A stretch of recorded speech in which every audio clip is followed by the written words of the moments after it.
Welcome to Relaxed Reddit Readings. Today we have 5 Reddit stories for you. Reddit drama that will make you say NTA instantly. Story 1.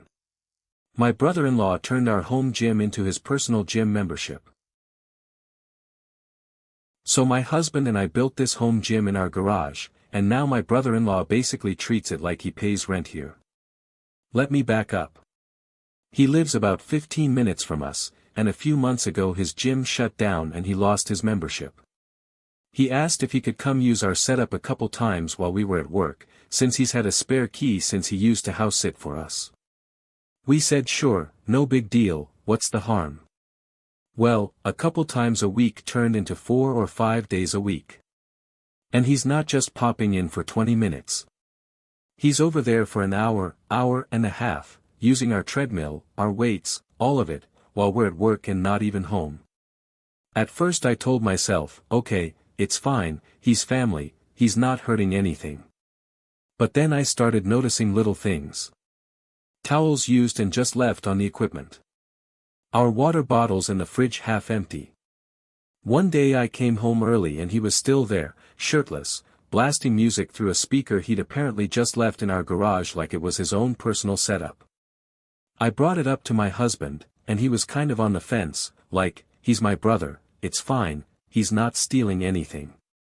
But it started to feel less like we were doing him a favor and more like he'd just moved in on our equipment without ever actually asking us each time.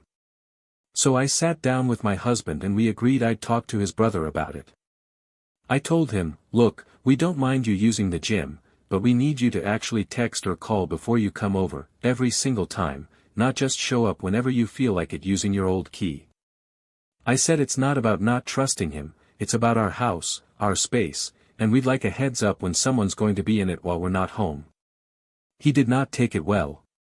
He got kind of defensive, said it was ridiculous that he had to ask permission every time to use a treadmill, that we were being petty about a machine just sitting there doing nothing all day anyway. He brought up that he's family, that he used to watch our house for free when we went on trips, like that somehow means he's entitled to unrestricted access forever. Now my husband is getting text messages from his mom saying we're being cold and territorial, and his brother is telling people we basically kicked him out like he was some kind of intruder. Meanwhile I'm just sitting here thinking, we let him use our stuff for free, in our house, while we weren't even there to supervise, and asking him to just send a text first is somehow the unreasonable part. I get that it sounds like a small thing, a gym is just a gym. But it's the principle of it. It's our home, our equipment we paid for, and I don't think wanting a simple heads up before someone lets themselves into your garage is asking too much. My husband's kind of stuck in the middle now, trying not to upset his brother but also seeing where I'm coming from.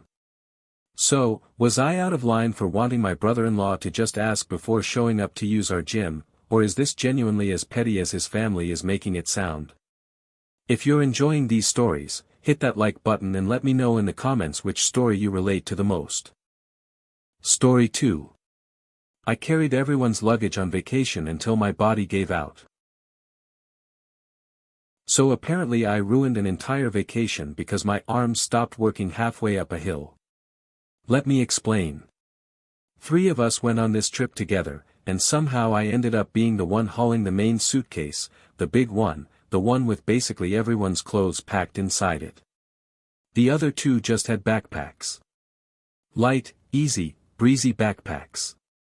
Meanwhile I'm dragging this monster suitcase through bus stations and public transport, from one town to another, and then still carrying it while we're walking around sightseeing.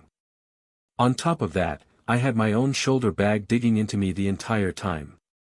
So we get to this one part of the trip where we're almost at the hotel, and there's this brutal uphill road, steep, no shade, and it's around noon in blazing heat. I am done. Like, completely cooked. My arms are shaking, I'm sweating through my shirt, and I finally just ask them, hey, can one of you take the suitcase for like 5 minutes, I just need a break. And they looked at me like I'd asked them to donate a kidney. One of them said she didn't want to ruin her shoes walking uphill with something heavy, and the other one just kind of shrugged and said I'd been doing fine the whole trip so far, so what's the problem now? I was honestly stunned. I said, I have been carrying this thing for days, I'm exhausted, it is not a big ask for you to take it for 5 minutes up one hill. They didn't budge. So I did something I'm not proud of, but honestly, I don't regret it either. I just set the suitcase down in the middle of the road and said I wasn't moving another step until someone else carried it for a while. This turned into this whole standoff, people are staring, we're blocking the sidewalk basically, and they're getting embarrassed and annoyed at me for causing a scene. Eventually one of them grabbed it, but she was fuming the entire rest of the walk, sighing dramatically, making comments under her breath about how I'd made everything so difficult and awkward. And ever since then, the whole vibe of the trip changed. They've been cold to me, barely talking, and one of them straight up said I ruined the vacation by making a scene over, quote, carrying a bag for one hill. But here's the thing. I carried that suitcase the entire trip up to that point without complaining once. I didn't ask for a rotation, I didn't ask them to split the weight evenly, I just asked for 5 minutes of relief on the worst part of the whole walk. And somehow I'm the villain because I finally hit my limit and said something. I keep replaying it in my head wondering if I should have just pushed through in silence like I had been doing the whole time, or if setting that suitcase down and refusing to move was actually fair given how exhausted and dismissed I felt. It's just a suitcase, sure, but it's also about them just assuming I'd carry everything without ever even offering to help. So did I actually ruin the vacation by finally asking for a break, or were they the ones who ruined it by refusing to help carry something for even 5 minutes? Story 3. I told my friend of 20 years to homeschool her kids and now we're not speaking. So I've been friends with this woman for almost 20 years, and I think I just ended it by saying one sentence. We've known each other since we were basically kids ourselves, and our own kids are close in age, mine just a bit older, 4 and 5. This year our sons actually started school together, hers starting his very first year while mine is going into his third. Almost immediately she started acting strange. Cold, distant, kind of clipped in her texts. I chalked it up to first-year school jitters, you know, new environment, new nerves, that kind of thing. I figured it would pass.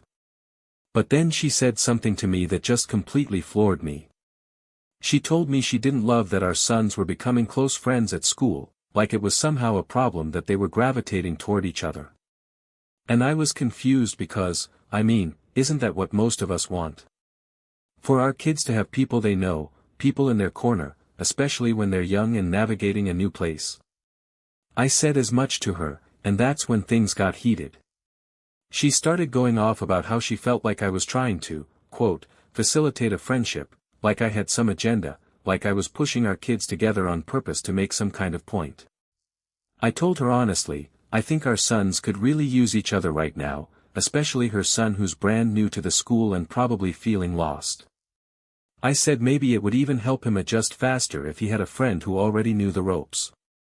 And then, and I'll admit this part maybe wasn't my finest moment, I told her that if she was this concerned about outside influence on her son, maybe she should just homeschool him if she wanted that much control over who he's friends with. She did not take that well. At all. She accused me of insulting her parenting, said I was being condescending and judgmental about her choices, and that I clearly thought I knew better than her about how to raise her own kid. I tried to explain that I wasn't trying to insult her, I was just pointing out that if she wants total control over her son's social circle, a public school with hundreds of other kids probably isn't the environment for that. She hasn't spoken to me since. It's been radio silence for weeks now, which is wild considering this is 2 decades of friendship just evaporating over one comment. Mutual friends have reached out asking what happened, and I honestly don't even know how to explain it without sounding like the bad guy, even though I still think what I said, while blunt, wasn't wrong. I keep going back and forth in my head. On one hand, I get that homeschooling comment probably landed as more of a jab than constructive advice, even if I didn't mean it that way in the moment. On the other hand, she was the one who made it weird first by treating our kids' friendship like some kind of threat instead of just letting 2 little boys be friends. So, was I the one who crossed a line here, or did she bring this entirely on herself by making our son's friendship into something it never needed to be? Story 4. I confronted my brother's girlfriend about her manipulation and now she wants an apology. So my little brother called me crying and freaking out because his girlfriend was threatening to hurt herself over something that happened a year ago. I'm 26, he's 19, and his girlfriend is 20. Normally I stay completely out of my siblings' relationships, that's just not my business, but this situation was different enough that I felt like I had to step in. Here's the backstory. A while back, when my brother and his girlfriend were fully broken up, like completely done, no strings attached, for an entire year, he slept with another girl. Totally within his rights, they weren't together.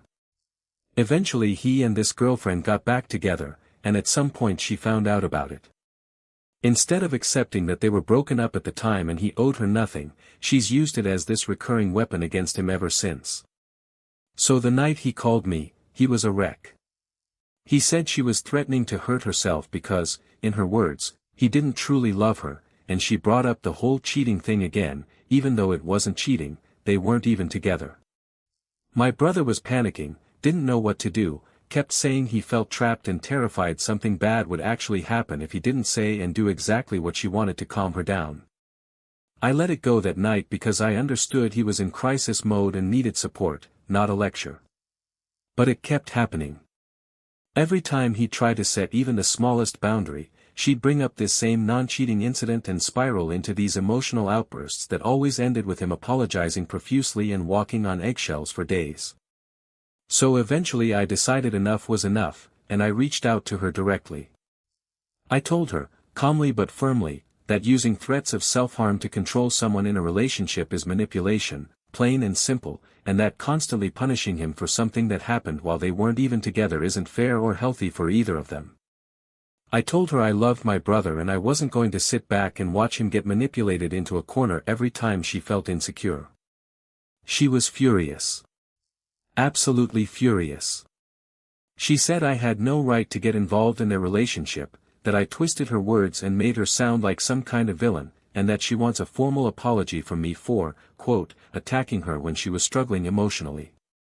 My brother, meanwhile, is caught in the middle, not fully agreeing with everything I said but also not really defending her either. I've thought about this a lot since it happened. Part of me wonders if I overstepped, if this really wasn't my place since it's his relationship and not mine to manage.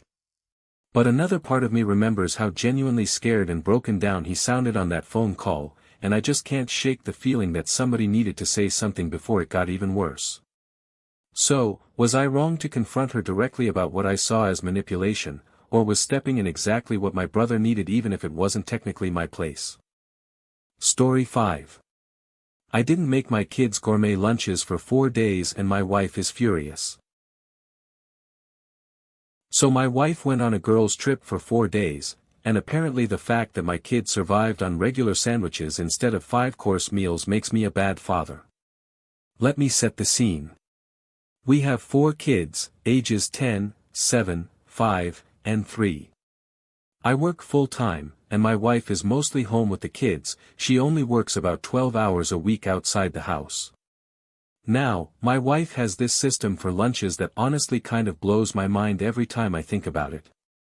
She has the 2 older kids write down exactly what they want for lunch, like a custom order, and she gets verbal requests from the 2 younger ones the night before.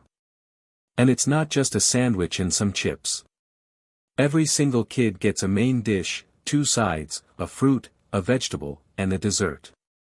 Every day. It's basically a restaurant menu for 4 small humans. So she leaves Wednesday morning for her trip with her friends and doesn't get back until Saturday. That's 3 full lunch days I'm covering solo while also working my regular job. And look, I love my kids, and I wanted to make sure they were fed and taken care of, but I am not about to spend 45 minutes each morning assembling a 5-component meal plan for 4 different picky eaters before I go to work. So I kept it simple. I made them sandwiches, threw in a bag of chips, gave them an apple or some grapes, and called it a day. Basic, easy, filling, nutritious enough. The kids honestly didn't complain much at all, maybe a little grumbling from the 10-year-old who's used to her mom's elaborate spread, but for the most part they ate their lunches and moved on with their day like normal kids do.